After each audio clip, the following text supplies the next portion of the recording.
கொடுக்கலாம், இங்கே போய் இந்த பணி செஞ்சுட்டு வரலாம்னு சொன்னோம் அப்படின்னா நம்ம என்ன செய்வோம்? இன்னும் ஒரு வாரம் இருக்குல்ல பார்த்துக்கலாம், இன்னும் 4 நாள் இருக்குல்ல பார்த்துக்கலாம், நாளைக்கு தானே பார்த்துக்கலாம், காலையில தானே பார்த்துக்கலாம். ஹஜ்ரத் அபூபக்கர் சித்திக் ரலியல்லாஹு தஆலா அன்ஹு அப்படியெல்லாம் நினைக்கவில்லை. பெருமானார் ஸல்லல்லாஹு அலைஹி வஸல்லம் அவர்கள் எப்பொழுது வேண்டுமானாலும் கூப்பிடலாம். அதனால தான் ஸல்லல்லாஹு அலைஹி வஸல்லம் ஹிஜ்ரத்துக்காக வேண்டி போய் மதிய நேரத்தில் அப்படி கதவை அப்படி தட்டும்போது வேகமா திறந்தாங்க.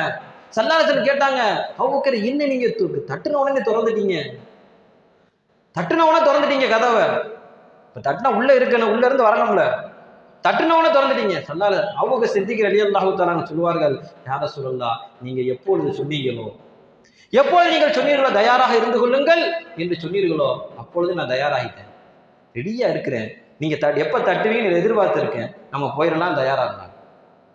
இதுதான் ஒரு மார்க்கத்திற்கு முன்னோடி. இப்படித்தான் நம்ம மார்க்கத்துக்காக தயாராக இருக்கணும்.